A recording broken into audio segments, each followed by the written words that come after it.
Today is May 3rd. The Yankees are on an absolute heater. We're going to talk about why that is and who's been helping. Let's do it. Let's talk some Yanks. Talking Yanks with old John Boy, Jake. Recaps galore, weekly awards, stat lines, theme, and hot takes. Get your Yankees news from these two fine dudes. It's time for Talkin' Yanks. Talking Yanks with old John Boy, Jake. Talking Yanks with old John Boy, and Jake. Hello and welcome to Talkin' Yanks, presented by SeatGeek. My name is Jimmy, and sitting next to me is Jake. In the corner, we have producer BBD. Stands for bye, stupid. Jake, how you doing? James, BBD. Everyone live in the chat. Everyone I saw at the Met Gala last night. Heck of a night. Another good one for the books. I'm doing well, man. How about our Yankees? 10 in a row. Times are good. Thought we were getting ready for a big series versus Toronto, only to find out there's a hockey game down the road, so empty house. Come on, Blue Jays. I thought we were doing something this year. Instead, you're going to hockey game me? I'm generally well. How are you? I'm doing well. I'm waiting for an energy drink to come. This is my midday lull area. We got pushed back, wrestled some tech on our, not really tech, misplacement of something, and then also wrestled Fangraphs being down, which we recorded the Talkin' Baseball episode that heavily relied on the website Fangraphs. So sorry for the delayness. I think Jake and Joe's are going to run the pregame show right after we're done with this, so we'll avoid the lineup and all that. We'll do our regularly scheduled midweek show. No one in the audience is going to understand this, nor do I want them to, but Sam said to me, I need to tell you because it's funny, Sam said, some give and goes, and I said, I won't be going. Yeah. So I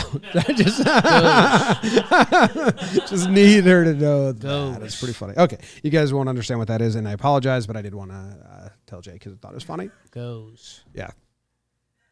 All right. We have sharp stats. Talk about Gleyber a little bit. Hot Wood Award. Guess the lineup is probably going to be out by then. Do you want to start with the sharp stats? Yeah, I think we should. It's been working. Kind of same thing with us as Yankee Land. At this point, don't mess with stuff. Don't. It's been working. Here you go. Hey guys, Queen of Stats here, and things are really good in Yankee Land right now. And I think one of the things that people have been noticing is just how different this offense feels and looks compared to last year. So I wanted to put that into context, put some numbers behind it for you. And it all started with a tweet I sent out over the weekend about sack flies. That's right. The Yankees have 9 sack flies this year, and through 22 games last year, they had exactly 0. They didn't get their 9th sack fly until their 59th game last year. And another one of those things last year that we just hated was all those GDPs, grounded into double plays. Well, last year, the Yankees led the majors in grounded into double play rate at 13%. This year, they're at 9%, which is actually below league average. So that's a huge improvement there with the double plays. Another thing that frustrated us so much last year was all those solo homers. Well, this year, they've turned it around. 52% of their homers this year have come with men on base. That's one of the highest rates in the league. And then last year, they were at 39%, one of the lowest rates in the league. So another big difference there. And then just overall, the ground balls. Last year, they had the 12th highest ground ball rate in the majors. This year, they're at 8th lowest. And those strikeouts, we know how much we hate those strikeouts. Well, last year, we had the 6th highest strikeout rate. This year, we're at 13th lowest. We're actually below league average again, below league average in strikeout rate. And this last one might be my favorite. It's the speed. It's the steals. So this is crazy.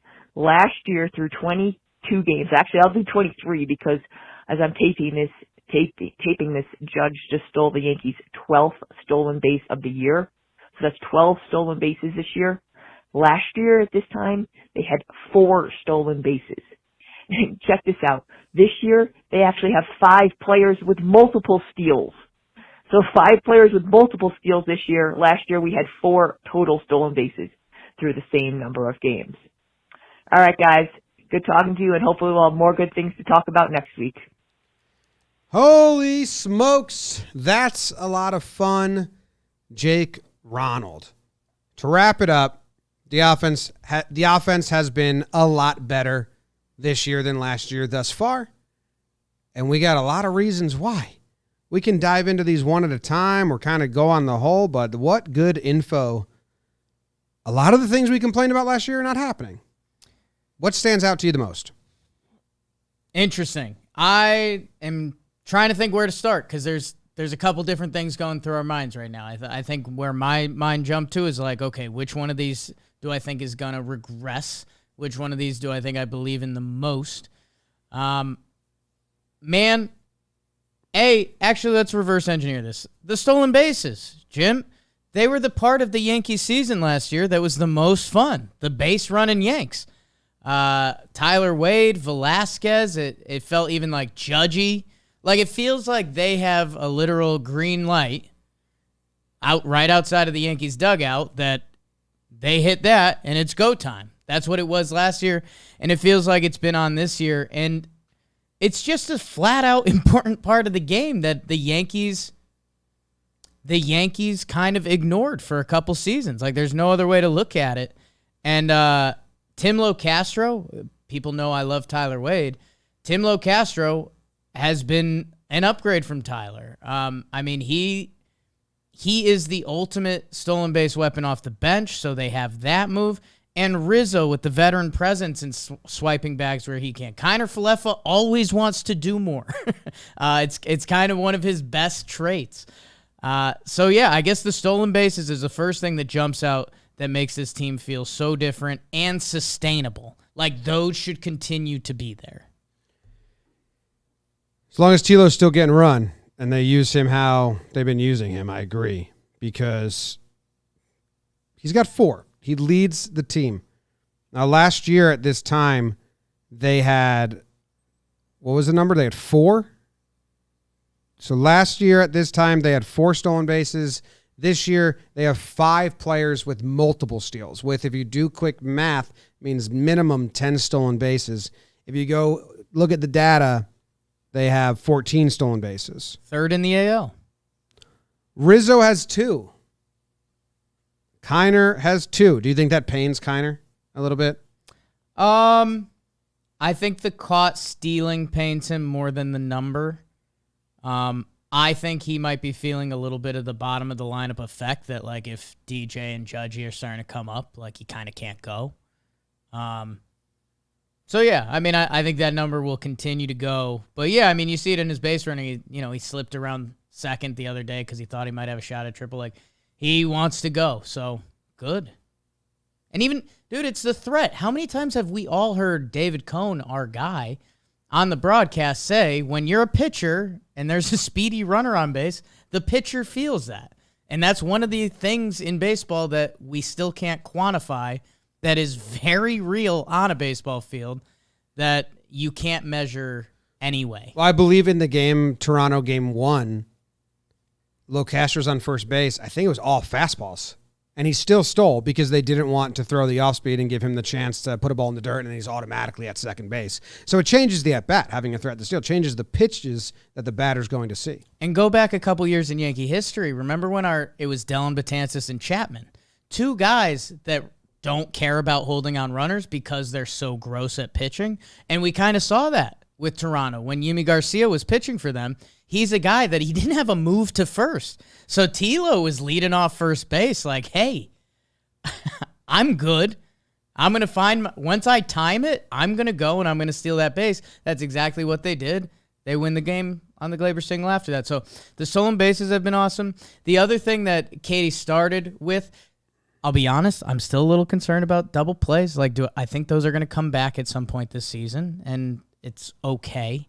God damn it. Okay, maybe it's not okay. The sacrifice flies. That's something that was so bizarre last year. I mean, runner on third, less than 2 outs. A fly ball scores a run. The Yankees, even last year, had a lot of guys that hit fly balls. That never made sense to me. And I don't know if it's just energy, luck, or what it is. But the sac flies should also continue to be there. That didn't make sense to me last year, where I consider this year to be normal, because it kind of goes into their approach last year that they would hit sac flies, and this year Right. it would be a little less. So that I don't understand at all. But yeah, they have 9 sac flies this year, and at this point last year they had 0. Going back to stolen bases a little bit, I just told you the people who have the stolen bases this year. Judge has 2, Rizzo has 2, Kiner has 2, DJ has 1, Trevino has 1, and Locastro has 4. Last year, the first month this season, the Yankees had 4 stolen bases. Yes, 3 people had them. I mean, Wade, Gleyber, Gardy. Gleyber had 1, Gio Urshela had 1, and Mike Talkman had 2.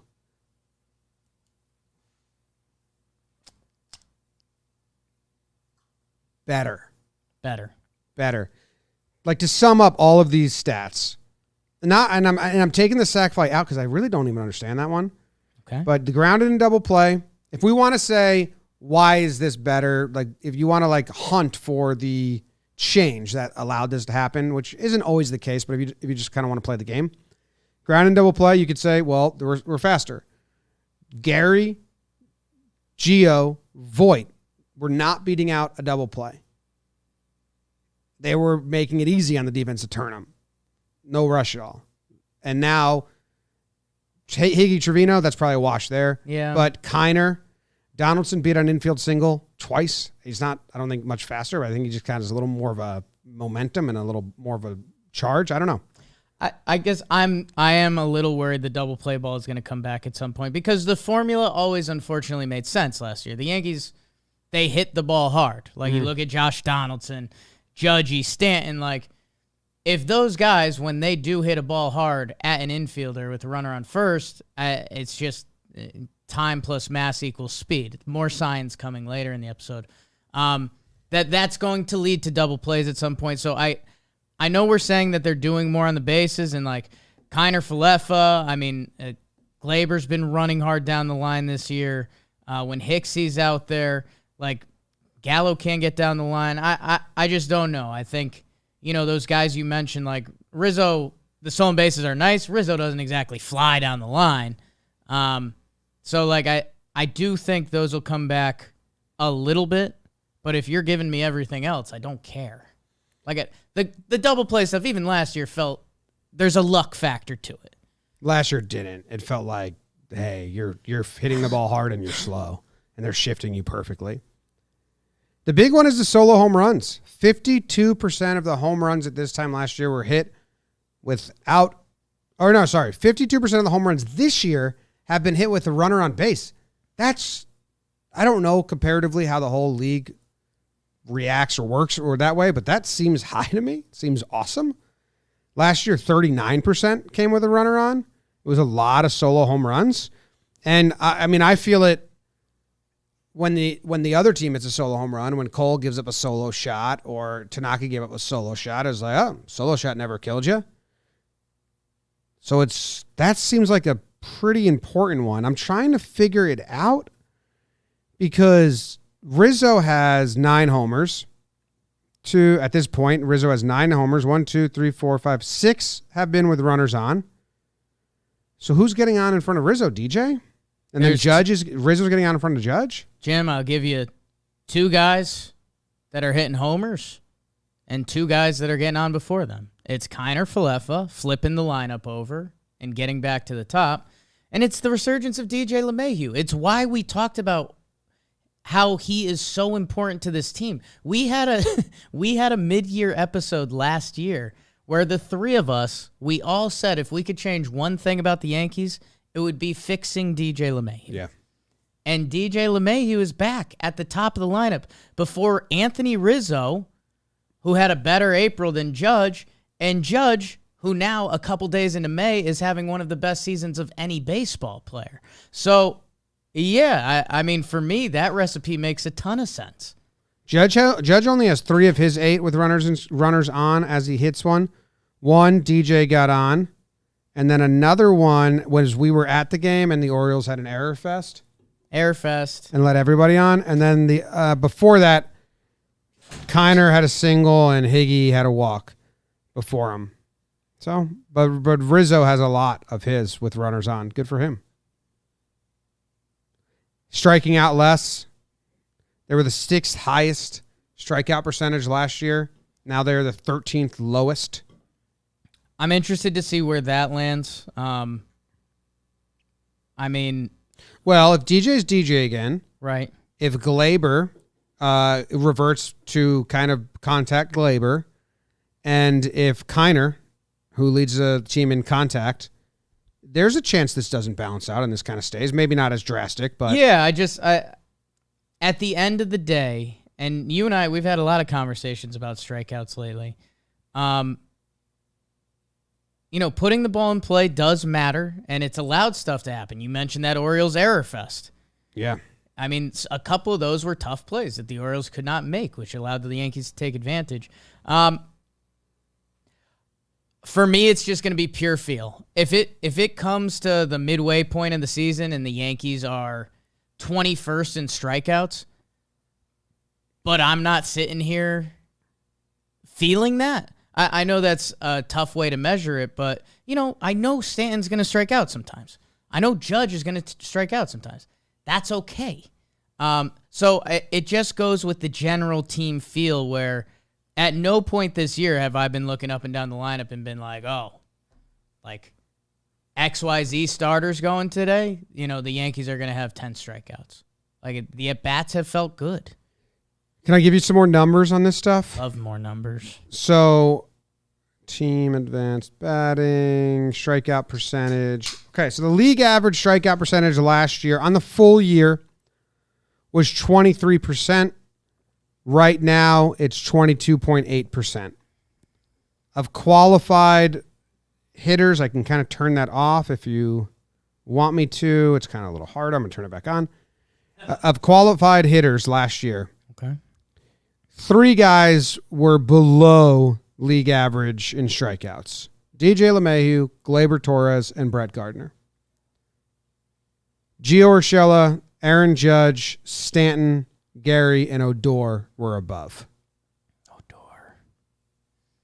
Let me see some guys that didn't really qualify for the Yankees there, but we can look at them. Is Luke Voigt. He was obviously above. Joey Gallo was above. Clint Frazier was above. Higgy was above. Wade was above league average. That's kind of everyone that had it at bats. This year, they have 5 below league average and 5 above league average out of qualified batters right now. Would you want to try and guess the below? It's more fun.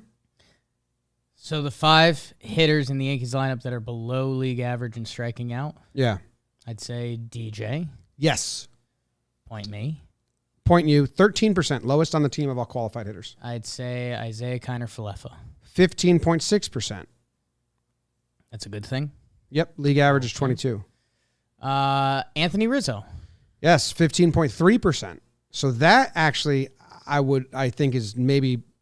So it's a tangible change. That's a big one. It's a tangible to change. have him for the year over Voigt, who was at 33%. Right. Let's see. So I'm looking for 2 more under. Does Gleyber qualify? Yeah, Gleyber's 16%. He's under, and the other is Aaron Hicks. Okay. 20%, so just under. Higgy, Donaldson, Judge, Stanton, and Gallo are over right now. Okay. And I mean, Judge and Gallo will be there. Probably Higgy too. Probably Higgy too, and Stanton. Yeah. Yeah. But Rizzo's a big one to add to the bottom. It's true. It's true. Rizzo and, I mean, Kiner Falefa. And, if the comparison is him and Gleyber last year, like, I think we're all interested to see where Gleyber's numbers end up this season, and I think might be a perfect segue to start talking about him a little bit. But yeah, I mean, Kiner Falefa, there's one thing he does. He puts the ball in play. One thing that hasn't happened is last year Donaldson was below average. Right now he's struggling a little bit. He's just starting to get walked more, but he was below average slightly, 21%, average was 23. But if he can go back to that, then I think that can really maintain itself, that they will be top half of the league in strikeout percentage. I guess in the good way. My hesitation isn't around the Yanks. That's where I went feel. It's just I know hitting was down kind of across baseball. Well, that's why I did against the league. If the Yankees do start to slide a little bit more, because the league hasn't been hitting at all. Yeah, but I'm comparing him to the league average here. But that's what I'm saying. I think the league might change. And if the Yankees feel the same, but they start to slide, I don't care. That's where I'm going on feel. I think they'll stay in that 10 through 15 range, slide with the league. I believe it got better. I think they attacked that. Want to talk about Gleyber? I think we should. I might make a bet on DraftKings tonight. Gleyber, never been more confident. And he is a confident player. So I might take out my phone, open the app, go to the DraftKings Sportsbook, and just put some money on Gleyber getting a hit. I'll go do that right now. I think total bases over 1, whatever it is. I mean, he's starting, right? He is. Okay. So I'm going to DraftKings. I'm going to place a little money on my dude Gleyber, who's just full of confidence right now because he was the hero in Game 1 versus Toronto, to get a hit. Download the DraftKings Sportsbook app now, and you can use promo code JOHNBOY, and you bet just $5, and you win $200 in free bets if your team wins their game. Use that $200 of free bets, and you make it, parcel it out, slowly and safely and responsibly, and you have some fun when Gleyber gets hot. Promo code JOHNBOY at DraftKings Sportsbook, an official sports betting partner of Major League Baseball. 21 plus, restrictions apply. MLB trademarks used with permission. See show notes for details. All right. And we want to talk about Gleyber a little bit. I think we should, Jim. How about him? He's clutch. And I think that is a fun conversation about Gleyber Torres. That even when he has had down years, he still comes through. He's tied for 4th in walk-offs since 2018. 2020 was an awful year, and he was great in the postseason. He comes through yesterday in a big moment. He's got a 988 OPS in the playoffs. He's got a 413 on base percentage in the playoffs, and we're talking about 22-game sample, small, but, I mean, that is when you get measured. And that isn't, that's spread out decently. So there's more numbers surrounding this. But I think it just kind of, we wanted to point out, we have a kind of an opinion on why he's able to come through in those situations. Gleyber Torres, and we're going to see how much it matters for the rest of this season. Let's be honest. We're not out of the woods yet. Yankee fans, in recent weeks, we've seen a couple results we like. A couple things we like from Gleyber. He's got the walk-off hit. He had a big hit in Toronto. And yeah, like you're saying, Jim, I mean, the postseason numbers, we forget about those a little bit. Gleyber has been good in the postseason. And Jim, he put on a display earlier this week in Toronto when the Yankees won 3-2. He was responsible for all 3 of the runs. He had the opposite field homer, the inside-out home run. That swing from Gleyber is so important to his success. If he can find the porch, which if you can find right center in Toronto, you can find the Yankee Stadium porch, that leads to some extra base hits for him. And, Jim, more importantly, later in the game where he had the game-winning hit, he does the same thing. And, man, his bat is something you hear analysts say a lot.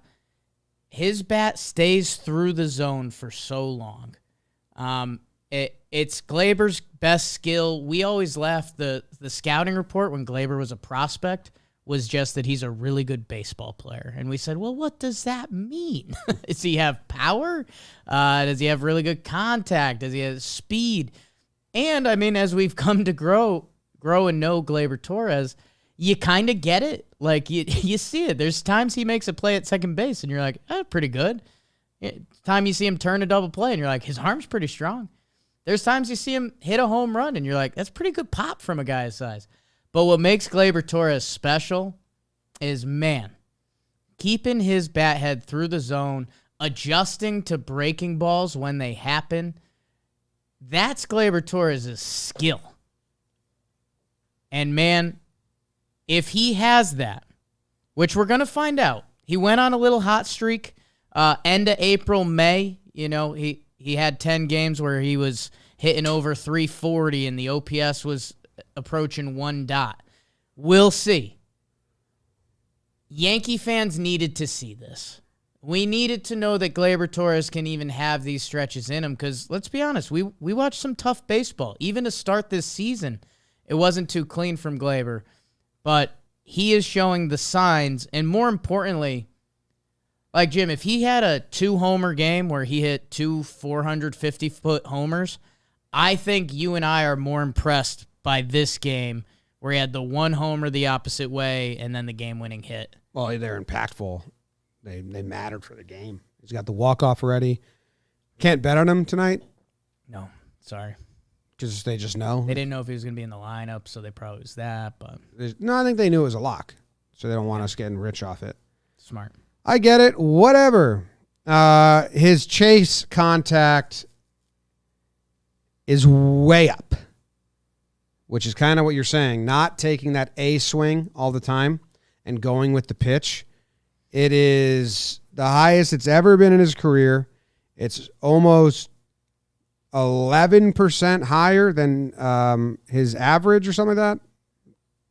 66% chase contact. So when he's swinging at a pitch out of the zone, he's still fouling it off or putting it in play or something like that, not just missing, which his average of his career is 58. But the league average is 54. He's at 66. So that helps him out a whole bunch. His zone contact remains the same, 79%. That's right in league average. So I if you're swinging a bad pitch, it helps if you spoil it or you stay alive and you don't miss. So that being up is good, and that being way above league average is good. I think that just tells you that he's not using that I'm going to take my A swing and swing for a home run every time. And he's doing exactly what you said. The numbers kind of support that he's just trying to get bat to ball. And maybe this is silly. Maybe people laugh at this. Maybe they won't. I'm always making jokes. Gleyber Torres, we forget who's on the actual Yankees roster sometimes. Aaron Judge is a monster of a human. He's 6'7", 280. He'd be one of the bigger tight end. He'd be the biggest tight end taken in the NFL draft this year. Giancarlo Stanton quite literally hits the ball harder than any person to ever play the sport. Gleyber Torres, he listed 6 foot 200. When you're trying to hit home runs with those guys, I mean, it's trying to go out the bar and keep up drinking with your Andre the Giant or something like that. Like, they're on a different level.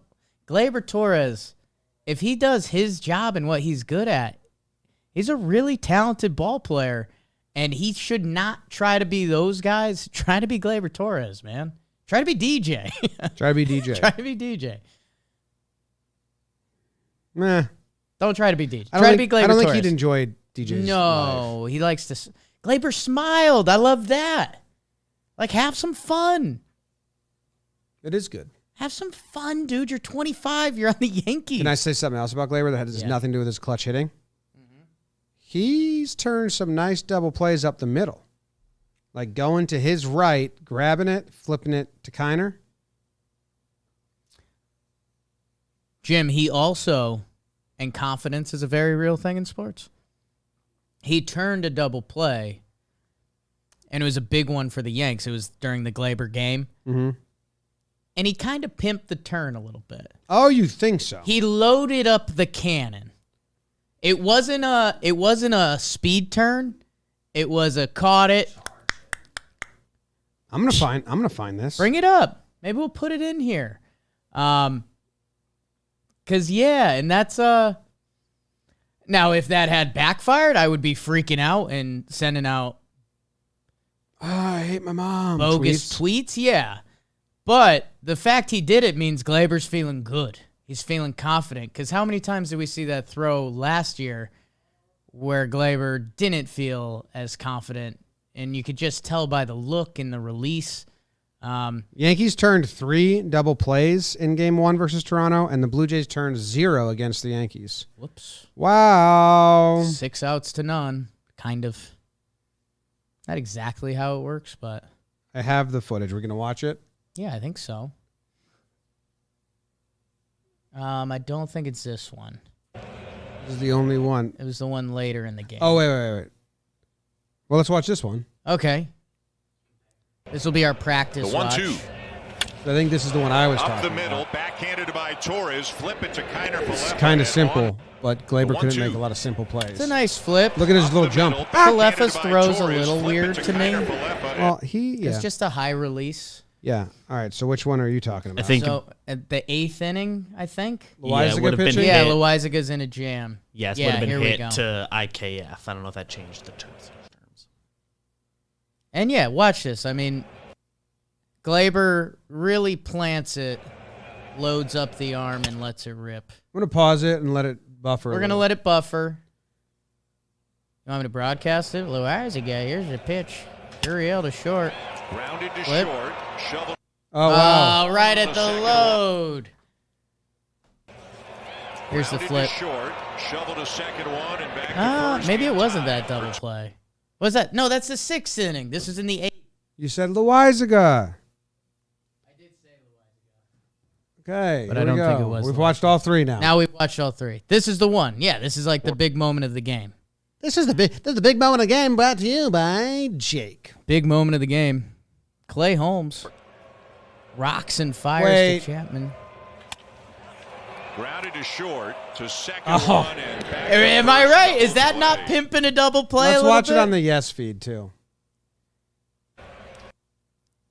Yeah, he kind of pauses. Yeah, like, and hey, Charged it up. You know what I he don't did? hate it. You know what he did? You know what he said in his head there? what's that? And now you're out. Kinda, yeah. Yeah. No, he went the bad guy in the movie Yeah. a little bit. Yeah. Like, let him know. Like, Yeah. and now. Hey, loading bar. Load better. Here we go. I'm going to let it load. Fully load. Fully There loaded. it is. Charlie Angels. This should be 2. There's 1. And there's 2. He got just what he needed. That's, This should unfortunately, be 2. and There's now 1. you're out. And there's 2. He got just what he needed. Okay. We like it. I mean, and I know luckily we watched all 3 double plays. That second one, that's how you turn a double play. You Yeah. pop it over. Gleyber caught that one, and I think he said something like, "You're out." Now you're out. Good job, Gleyber. Good job to the Gleyster. Okay, we have a very, very special award that we're giving out now on the midweek episodes. Hot We wood. already gave out the award for March, right? Yeah, Higgy. Higgy, he commented on Instagram. He said, awesome. Thanks, guys. Yeah. He won the Hot Wood Award. It was, a March award. This is an in-season Yeah. Hot Wood Award, which is brought to you by Roman, because when the moment for intimacy arrives, you're going to want your wood to be a little hot. Whether you're in a relationship for years or just getting started, having the confidence that comes from preparation means you're free to enjoy the moment and fully utilize your hot wood. ED is more common than most people think. In fact, 52% of the men between the ages of 40 and 70 will experience some form of ED.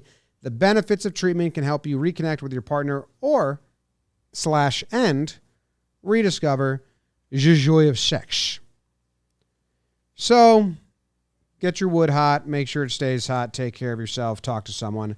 Go to GetRoman.com/Yanks today, and if you're prescribed, you get $15 off your first month of ED treatment. Make sure you're ready to have confidence and control this fall and be Roman ready. So this is just the month Yes. of April. That's very important. Which is very important. It comes down to a two-man race, Jake. Who had the hottest wood in the month of April for the Yankees? Because now if we were to include April and May 1st and May 2nd, it could be a different. It could be a different winner. I think it is a different winner if we do that, but we're not doing that. James, it's just the month of April. And you know me. Always joking? A little bit. This was about to be a little bit of a joke. You're always joking. Because I want to talk about some other guys' hot wood. Because, Isaiah Kiner-Falefa, he slapped it around pretty well. He had that slow start. His wood got pretty hot. A lot of contact from him. I mean, that's what I just said. He has the highest contact percentage, or I said that about Gleyber, sorry, but Kiner-Falefa's got 92.4% contact in the zone, 85% contact anywhere, and that no one else is kind of close to him besides DJ. So he's got some hot wood. In a way, that wood was hot. You just mentioned DJ. His wood has been pretty warm. Aaron Hicks got off to a nice little start this season, but James, the hot wood came down to two people. The lefty and the righty. Rizzo and Judge. I mean, Rizzo got off to a start that was kind of unreal, capped off by that 3-homer night. We'll have that forever. Aaron Judge pulled just a classic Aaron Judge on us. It's an okay start to the season.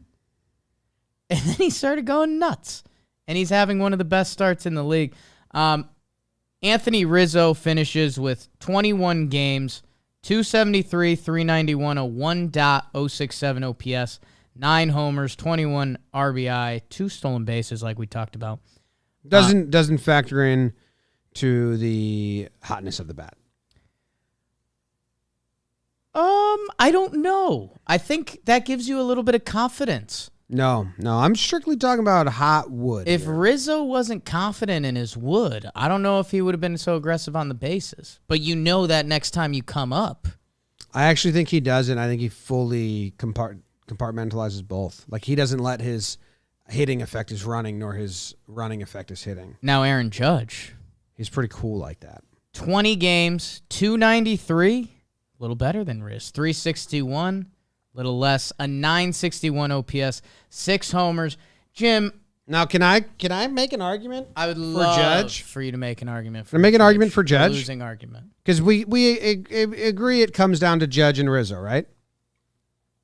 So you want hot wood. Yeah. Judge has a better line drive percentage. Wow. That's hitting it hard, right?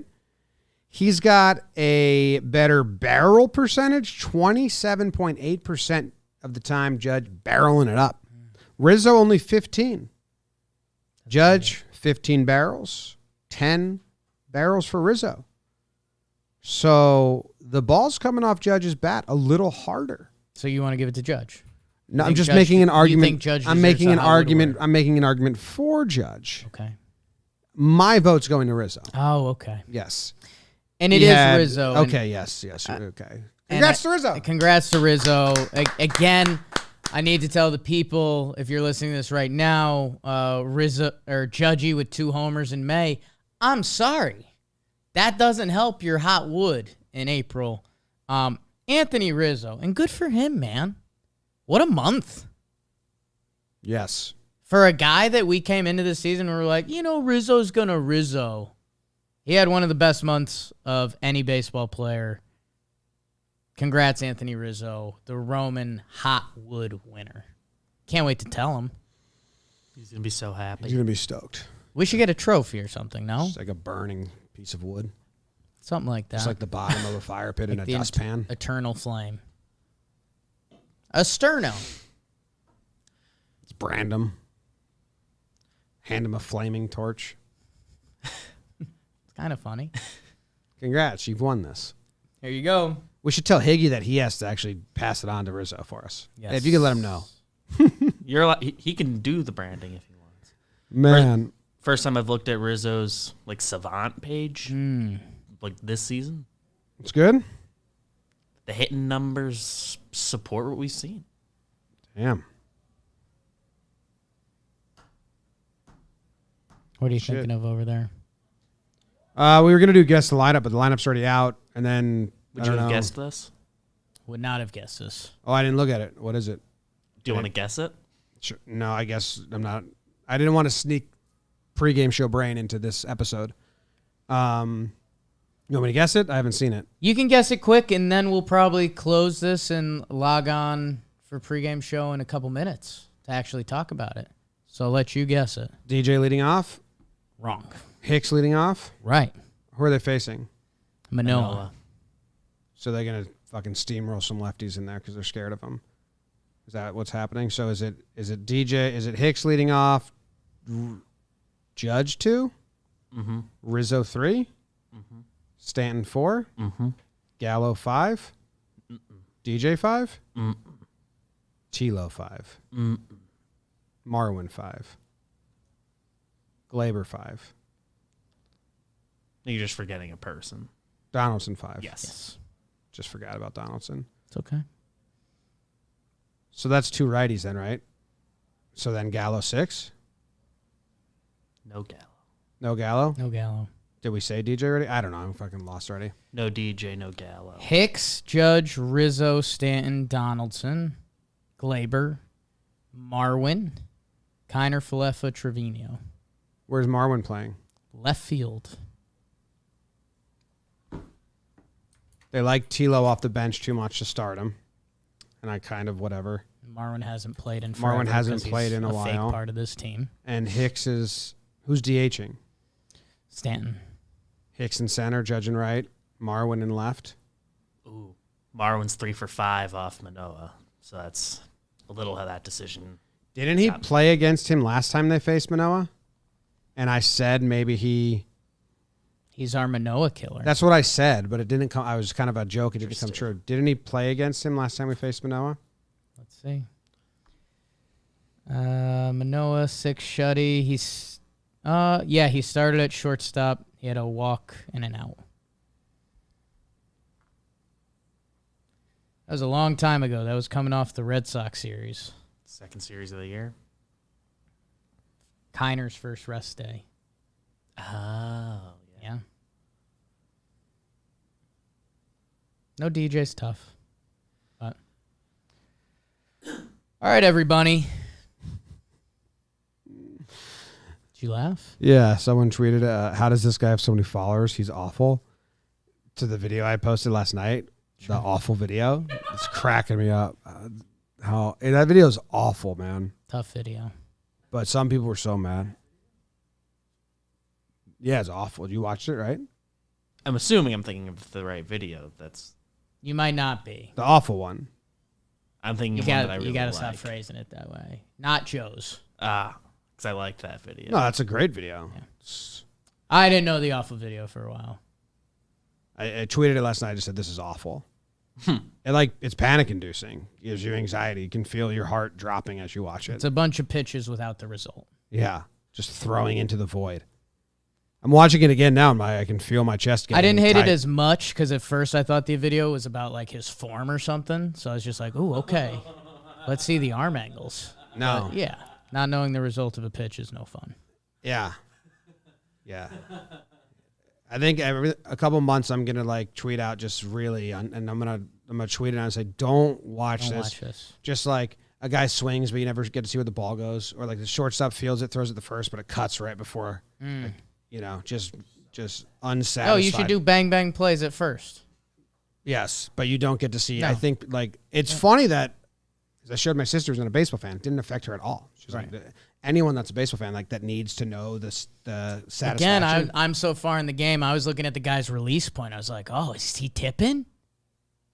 Yeah, that's what some people were thinking. That's what I thought it was. Yeah.